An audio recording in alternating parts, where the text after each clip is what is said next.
रहे थे autonomic pharmacology को। तो प्रीवियस वीडियो के अंदर हमने देखा था कि जो कोलिनर्जिक ट्रांसमिशन किस तरह से होती है। इसके इनहिबिटर मैं आपको दोबारा से बता देता हूँ। इनहिबिटर आपको मैं टेबल से यहाँ से देख के बता देता हूँ।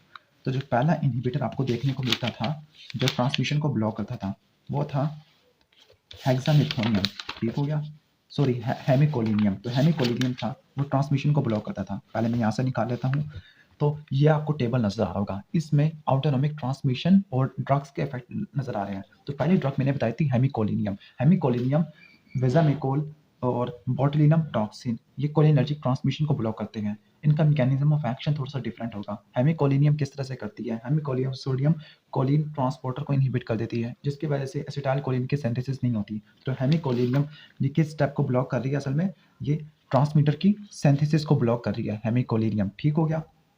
और इसी के कोरिस्पॉन्डिंग एक और ड्रग होगी जो एड्रीनर्जिक ट्रांसमिशन को ब्लॉक करेगी, वो नोरेपिनेफ्रिन और एपिनेफ्रिन के सिंथेसिस को ब्लॉक करेगी। उसका नाम है अल्फा मिथाइल टायरोसिन, जिसको मिटायरोसिन भी बोलते हैं, ठीक हो गया, लेकिन उसको हम बाद में देखेंगे। तो कोलिनर्जिक ट्रांसमिशन के अंदर या जो हमने पहले जो ड्रग पढ़ी थी वो थी ट्रांसमीटर को, जो न्यूरोट्रांसमीटर को सिंथेसाइज नहीं होने देगी, तो वो थी हेमिकोलिनियम। कोलिनर्जिक ट्रांसमिशन के अंदर हेमिकोलिनियम, तो हेमिकोलिनियम कोलिनर्जिक नर्व टर्मिनल या मेम्ब्रेन के ऊपर जाके काम करेगी। इसका मैकेनिज्म ऑफ एक्शन क्या है, ये कोलिन की अपटेक को ब्लॉक कर देगी। यहाँ पे कोलिन की अपटेक होती थी और एसिटाइल कोलिन की सिंथेसिस नहीं हो पाएगी। दूसरी ड्रग हमने पढ़ा था कोलिनर्जिक ट्रांसमिशन के अंदर, वो था वेजामिकोल। वेजामिकोल असल में क्या करवाती है, वो एसिटाइल कोलिन की सिंथेसिस को कुछ नहीं करती, लेकिन इसकी स्टोरेज को ब्लॉक कर देती है। हमने कहा था जब एसिटाइल कोलिन की सिंथेसिस होती है तो ये वेसिकल एसोसिएटेड ट्रांसपोर्टर के जरिए स्टोरेज वेसिकल के अंदर कंसंट्रेट हो जाती है, और इसके साथ दूसरी ट्रांसमीटर्स भी होते हैं जिनको बोलते हैं को ट्रांसमीटर, ठीक हो गया। तो VAT वेसिकल एसोसिएटेड ट्रांसपोर्टर, इसी के कोरिस्पॉन्डिंग आपको नजर आता है इसके अंदर एड्रीनर्जिक ट्रांसमिशन के अंदर VMAT, ठीक हो गया। लेकिन अभी सिर्फ हम कोलिनर्जिक का देख रहे हैं, आसान से मुश्किल, फिर हम दोनों को कंपेयर भी करेंगे। तो जो ट्रांसमीटर की स्टोरेज को इनहिबिट करने वाला कोलिनर्जिक में, तो वो होगा वेजामिकोल। वेजामिकोल क्या करेगी, VAT वेसिकल एसोसिएटेड ट्रांसपोर्टर को ब्लॉक कर देगी। इसी के कोरिस्पॉन्डिंग ड्रग जिसने अल्फा एड्रीनर्जिक ट्रांसमिशन को ब्लॉक करना है वो है रिजर्पिन। रिजर्पिन ने VMAT को इनहिबिट करना है। V से वेसिकल, यहाँ पे M से आएगा मोनोअमीन, A से एसोसिएटेड, T से ट्रांसपोर्टर। आपने इस तरह से याद रखना है कि जो वेसिकुलर मोनोअमीन ट्रांसपोर्टर या ए से अमीन है, ठीक हो गया। VMAT ये होता है एड्रीनर्जिक ट्रांसमिशन के अंदर, मतलब नोरेपिनेफ्रिन की स्टोरेज के लिए, ठीक हो गया। जबकि एसिटाइल कोलिन के सिंथेसिस के लिए जो ट्रांसपोर्टर चाहिए उसको बोलते हैं VAT। VAT का मतलब क्या होता है, वेसिकल एसोसिएटेड ट्रांसपोर्टर, ठीक हो गया। पहले जो ड्रग थी वो थी सिंथेसिस वाला, दूसरी हमने पढ़ी स्टोरेज की, तीसरा हमने कहा था कि इनकी रिलीज करवाने के लिए दो प्रोटीन की आपस में इंटरेक्शन होती है। एक प्रोटीन एसोसिएटेड होती है किसके साथ, वेसिकल के साथ, उसको बोलते हैं वी स्नेयर। वी स्नेयर के अंदर जो एक एग्जांपल आपको मैंने बताई थी VAMP vesicle associated membrane protein, इसके अंदर साइनेप्टोब्रेविन और साइनेप्टोटैगमिन आते हैं, ठीक हो गया। तो वैम्प एक क्लास का नाम है, वैम्प के अंदर साइनेप्टोब्रेविन और साइनेप्टोटैगमिन का इंटरेक्शन होता है टी स्नेयर के साथ। ऐसी स्नेयर प्रोटीन जो टर्मिनल मेम्ब्रेन के साथ एसोसिएट होती है उसको बोलते हैं टी स्नेयर। टी स्नेयर के अंदर आपको मैंने एग्जांपल बताई थी स्नैप, क्या बताई थी, स्नैप। स्नैप के अंदर स्नैप 25 और साइनेटैक्सिन है, ठीक हो गया, सिंटैक्सिन है, सॉरी सिंटैक्सिन, ठीक हो गया। तो इन प्रोटीन का इंटरेक्शन होता है वी स्नेयर और टी स्नेयर का। वी स्नेयर में VMP और टी स्नेयर के अंदर स्नैप 25 या सिंटैक्सिन, इनका इंटरेक्शन होता है और ये वेसिकल की रिलीज करवाते हैं। और वेसिकल की रिलीज को इनहिबिट करने वाला कोलिनर्जिक ट्रांसमिशन के अंदर मैंने बताया था बोtulinum टॉक्सिन होता है, ठीक हो गया। तो बोtulinum टॉक्सिन आपको नजर आ रहा होगा, ये वाला बोtulinum टॉक्सिन, ठीक है। तो ये बोtulinum टॉक्सिन इसने काम करना है कोलिनर्जिक वेसिकल्स के ऊपर जाके, और इसने एसिटाइल कोलिन की रिलीज को ब्लॉक कर देना है, ठीक हो गया। तो एसिटाइल कोलिन की रिलीज को ब्लॉक करने वाली ड्रग बोtulinum टॉक्सिन होगी। इसकी एक कोरिस्पॉन्डिंग ड्रग अगर हम बात करते हैं एड्रीनर्जिक की बात करते हैं, तो एड्रीनर्जिक में जो ड्रग होती है उसका नाम है एम्फीटामिन। कौन सी ड्रग है, एम्फीटामिन। वहाँ पे भी यही इंटरेक्शन होता है VAMP का और स्नैप का, लेकिन यहाँ पर जो ड्रग इनहिबिट करती है उसका नाम है असल में जो एड्रीनर्जिक को करती है, तो यहाँ पर आपको नजर आ रहा होगा टेरामीन एम्फीटामिन, ठीक हो गया। तो ये रिलीज को इनहिबिट कर देती है। अब सिंथेसिस भी पढ़ लिया, स्टोरेज भी पढ़ लिया, और हमने रिलीज को भी पढ़ लिया। इसके साथ कुछ जब आपको मैंने बताया था कि जब एक्शन पोटेंशियल यहाँ पे पहुँचता है, तो एक्शन पोटेंशियल को प्रोपेगेट कराने के लिए सोडियम गेटेड चैनल्स होती है, ठीक हो गया? जो एक्शन पोटेंशियल कॉज़ करवाते हैं और ये नर्व के एक्सॉन्स में होते हैं। तो अगर आप एक्शन पोटेंशियल को ही प्रोपेगेट ना होने दें, इनडायरेक्टली आप वेसिकल को रिलीज़ नहीं करवाने दे रहे। लेकिन यहाँ पर वेसिकल को इसलिए रिलीज़ नहीं करवाने दे रहे कि एक्शन पोटेंशियल टर्मिनल मेम्ब्रेन तक ना पहुँच पाए। एक्शन पोटेंशियल टर्मिनल मेम्ब्रेन तक पहुँचता होता है सोडियम करंट की वजह से, मतलब सोडियम चैनल की वजह से। सोडियम चैनल नर्व के एक्सॉन्स के अंदर होते हैं। तो अगर वोल्टेज गेटेड सोडियम चैनल को ब्लॉक कर दे, तो ये ट्रांसमिशन नर्व इम्पल्स की यहाँ पर नहीं पहुँच सकती टर्मिनल मेम्ब्रेन तक। टर्मिनल मेम्ब्रेन तक नहीं पहुँच सकती, तो वो वेसिकल को रिलीज़ नहीं करवाएगी। वेसिकल को क्यों नहीं रिलीज़ करवाएगी? क्योंकि जब डीपोलराइजेशन वेव यहाँ तक पहुँचती है, तब voltage gated calcium channel open होती हैं। लेकिन जब डीपोलराइजेशन वेव पहुँचेगी नहीं, तो फिर रिलीज़ नहीं हो सकेगी और तकरीबन ये तमाम नर्व एंडिंग पे जाके काम करती है, तमाम नर्व एक्सॉन्स को ब्लॉक कर देती है। तो इसको हम एनेस्थेटिक एजेंट के तौर पर यूज़ करते हैं। तो एनेस्थेटिक्स होती है जो टेट्राटॉक्सिन होती है और सैकिटॉक्सिन होती है। ये असल में क्या होती है? ये एक्शन पोटेंशियल की प्रोपेगेशन को ही ब्लॉक कर देती है। तो एक्शन पोटेंशियल की प्रोपेगेशन को ब्लॉक करने वाली ड्रग है, उसका नाम है टेट्राटॉक्सिन और सैकिटॉक्सिन और लोकल एनेस्थेटिक। मैकेनिज्म क्या होगा? वोल्टेज गेटेड सोडियम चैनल को ब्लॉक कर देना। अब तक हमने सिर्फ कोलिनर्जिक ट्रांसमिशन का पढ़ा था। अब हम पढ़ लेते हैं एड्रीनर्जिक ट्रांसमिशन का। एड्रीनर्जिक ट्रांसमिशन बिल्कुल कोलिनर्जिक ट्रांसमिशन से थोड़ा सा सिमिलर है, क्योंकि यहाँ पे भी कुछ ऐसी ड्रग्स होती है जो सिंथेसिस को ब्लॉक करती है, कुछ स्टोरेज को ब्लॉक करती है, कुछ रिलीज को ब्लॉक करवा देती है, कुछ रीअपटेक को ब्लॉक करा देती है। तो यही वाली चीज़ हमने एड्रीनर्जिक ट्रांसमिशन के अंदर देखनी है। ठीक हो गया? तो यहाँ पर हम डायग्राम को निकाल लेते हैं। अब जो सबसे पहला जो स्टेप होता है ट्रांसमिशन के अंदर कि जो न्यूरोट्रांसमीटर है उसको बनाना, न्यूरोट्रांसमीटर की सिंथेसिस करवाना। जो न्यूरोट्रांसमीटर की सिंथेसिस होती है, तो यहाँ पर आपको कैटेकोलामीन, डोपामीन, नोरेपिनेफ्रिन और एपिनेफ्रिन, इनकी सिंथेसिस करवानी है। ठीक हो गया? तो इनकी सिंथेसिस में बहुत सारे स्टेप्स होते हैं। एसिटाइल कोलिन के सिंथेसिस में सिर्फ एक ही स्टेप था, जहाँ पर आप एसिटाइल कोए और कोलिन को रिएक्शन करवाते थे। कोलिन अपटेक करवाते थे सोडियम कोलिन ट्रांसपोर्टर से, और हम जो एसिटाइल कोए लेते थे वो माइटोकॉन्ड्रिया से लेते थे। लेकिन इसकी सिंथेसिस के अंदर काफ़ी सारे स्टेप्स होते हैं। और आपको मैंने बताना था कि एड्रीनर्जिक ट्रांसमिशन के अंदर जो न्यूरोट्रांसमीटर होते हैं वो 3 होते हैं। एक नोरेपिनेफ्रिन जो major sympathetic post ganglionic neuron से जो ट्रांसमीटर रिलीज होता है वो नोरेपिनेफ्रिन, और नोरेपिनेफ्रिन के साथ एटीपी और पेप्टाइड, इनको को ट्रांसमीटर बोलते हैं, इनके साथ ही रिलीज हो जाते हैं। ठीक हो गया?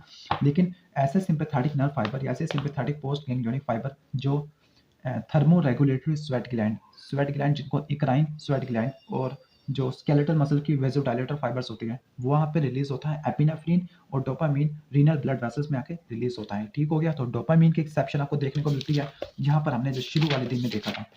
ठीक हो गया? तो सिंपैथेटिक में तीनों रीनल वास्कुलर स्मूथ मसल में डोपामीन, और स्वेट ग्लैंड को स्केलेटल मसल के ब्लड वेसल को सप्लाई करने वाले में एपिनेफ्रिन नहीं होता, एसिटाइलकोलिन होता है। ठीक हो गया?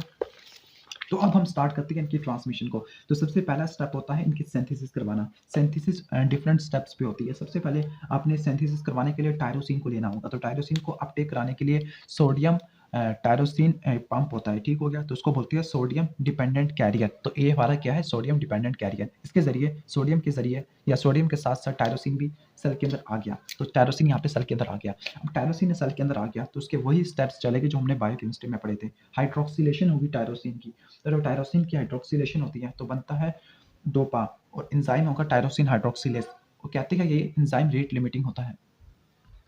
तो टायरोसिन हाइड्रोक्सिलेज वाला रेट लिमिटिंग स्टेप होगा। इस स्टेप में डोपा बनता है, जिसको बोलते हैं 3,4 हाइड्रोक्सी डाई हाइड्रोक्सी फिनाइलएलानिन। फिर इसकी डीकार्बोक्सिलेशन होती है, बनता है डोपामीन। अगर डोपामीन ने नोरेपिनेफ्रिन के अंदर कन्वर्ट होना है तो ये रिएक्शन होगा स्टोरेज वेसिकल के अंदर। तो डोपामीन को स्टोरेज वेसिकल के अंदर पंप कराना पड़ेगा। जिस तरह एसिटाइलकोलिन को हम स्टोर करवाते थे वेसिकल के अंदर, तो इसी तरह यहाँ पे भी ट्रांसपोर्टर होगा। यहाँ पे जो ट्रांसपोर्टर है उसका नाम है वेसिकुलर मोनोअमीन ट्रांसपोर्टर, क्योंकि इनके अंदर एक अमाइनो ग्रुप होता है तो उसको बोलते हैं मोनोअमीन। वेसिकुलर का मतलब वेसिकल के अंदर ट्रांसपोर्ट कर रहे हैं, तो वेसिकुलर मोनोअमीन ट्रांसपोर्टर VAMNT। और इसके साथ हाइड्रोजन आयन एसोसिएटेड होगा, मतलब हाइड्रोजन आयन के साथ ये काउंटर ट्रांसपोर्ट करके डोपामीन को अंदर ये पंप कराएगा। ठीक हो गया? जब डोपामीन वेसिकल के अंदर आ जाएगा तो वेसिकल में अंदर आने के बाद एंजाइम होगा जो उसको नोरेपिनेफ्रिन के अंदर कन्वर्ट करा देगा। ठीक हो गया?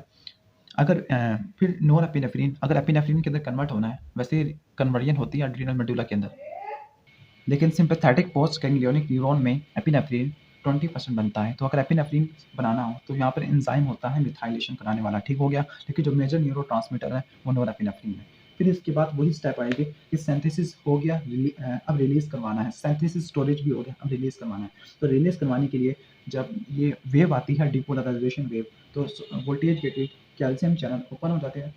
वोल्टेज गेज वही वाला मैकेनिज्म चलेगा कि वी स्नेयर और टी स्नेयर का आपस में इंटरेक्शन होगा और नोरएपिनेफ्रिन के साथ एटीपी और पेप्टाइड्स भी रिलीज हो जाएगी। फिर नोरएपिनेफ्रिन अपना फंक्शन करेगा एड्रेनल रिसेप्टर पर।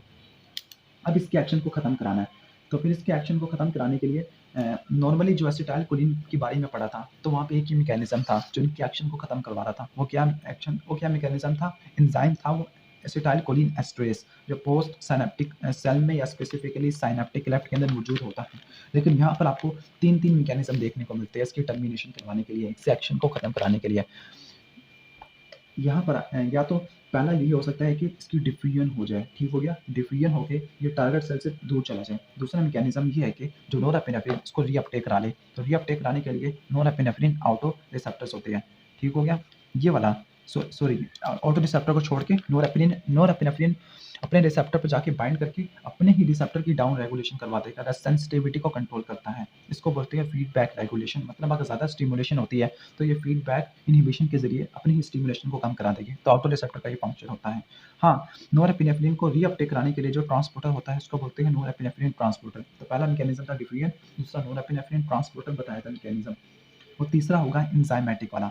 अब एंजाइमेटिक दो तरह के एंजाइम्स हमें देखने को मिलते हैं। तो पहला जो एंजाइम है वह कैटेकोलोमिथाइल ट्रांसफेरेज, और दूसरा होगा मोनोअमीन ऑक्सीडेज। इनसे फाइनली बनता है डोपामीन, और डोपामीन ही बनता मेटानेफ्रिन, नॉन मेटानेफ्रिन और हाइड्रोक्सी फिनाइल मेंटेलिक एसिड, ठीक हो गया। तो ये चीज़ें बनती हैं। ये हमने चीज़ें लिपर पॉट के अंदर पढ़ चुके थे बायो केमिस्ट्री के अंदर, ठीक हो गया। तो ये इनकी डिग्रेडेशन होती है। तो आपको मैं यहाँ से दिखा देता हूँ इनकी एक्शन को खत्म कराना है एंजाइमेटिकली।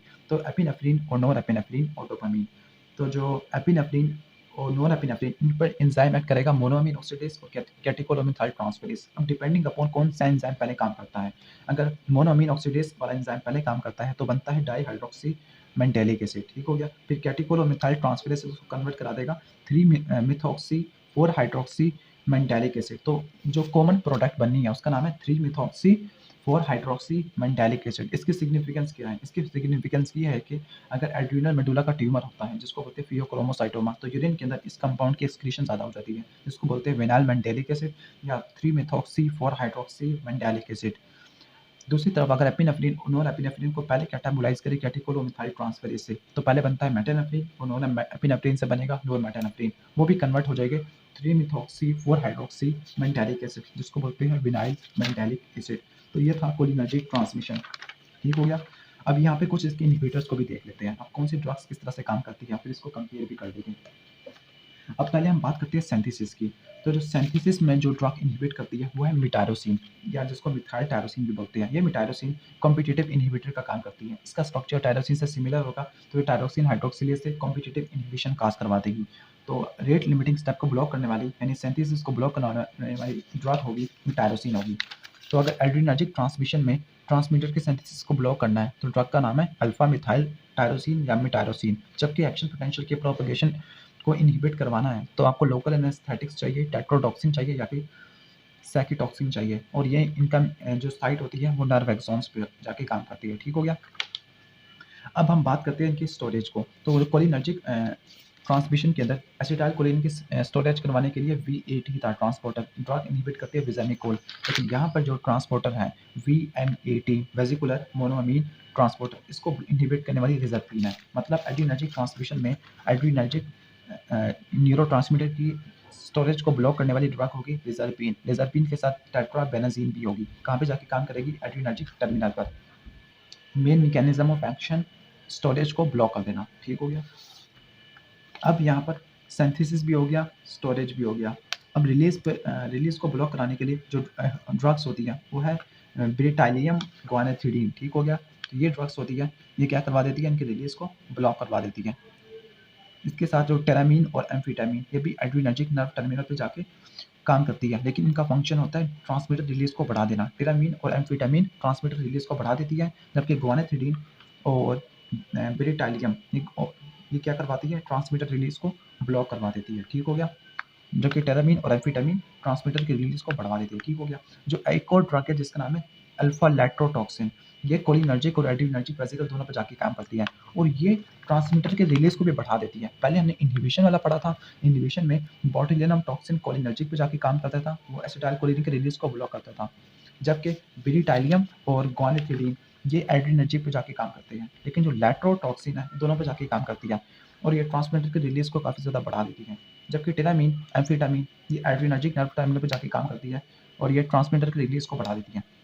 इसके साथ एक हमने कहा था कि जो नोरएपिनेफ्रिन की रीअपटेक कराने के लिए एक ट्रांसपोर्टर होता है जिसको बोलते हैं नोरएपिनेफ्रिन ट्रांसपोर्टर। तो इसको ब्लॉक करने वाली जो ड्रग्स होती हैं वो है कोकेन ट्राइसाइक्लिक डिप्रेशन। इनके डिप्रेशन के अंदर नोरएपिनेफ्रिन की कमी हो जाती है, नोरएपिनेफ्रिन और सेरोटोनिन की। तो जो इसकी रीअपटेक को इनहिबिट कर देना, जब इसकी रीअपटेक इनहिबिट हो जाएगी तो नोरएपिनेफ्रिन सिनैप्टिक लेफ्ट के अंदर ज़्यादा देर तक काम करता रहेगा। तो इसकी रीअपटेक को इनहिबिट कराने वाली जो ड्रग्स होती हैं उनको बोलते हैं cocaine tricyclic anti depression drugs. ठीक हो गया। और ये सीरोटोनिन नोरएपिनेफ्रिन रीअपटेक इनहिबिटर भी बोलते हैं। तो कोकेन ट्राइसाइक्लिक एंटी डिप्रेसेंट या फिर सीरोटोनिन नोरएपिनेफ्रिन रीअपटेक इनहिबिटर ये ड्रग्स होती हैं। इनका मेन एक्शन क्या होता है? अपटेक को इनहिबिट करके ट्रांसमीटर को ज़्यादा देर तक रिलीज करवा देना ताकि ट्रांसमीटर ज़्यादा देर तक काम कर सके। तो ये था बेसिक ओवरव्यू एड्रीनर्जिक ट्रांसमिशन का। तो नेक्स्ट वीडियो के अंदर हम एड्रीनर्जिक रिसेप्टर को पढ़ेंगे, यानी ऑटोनॉमिक रिसेप्टर को पढ़ेंगे। तो अगर वीडियो पसंद आती हो तो इसको लाइक कीजिएगा और चैनल को जरूर सब्सक्राइब कर लीजिएगा। Thanks for watching this video. अल्लाह हाफिज़।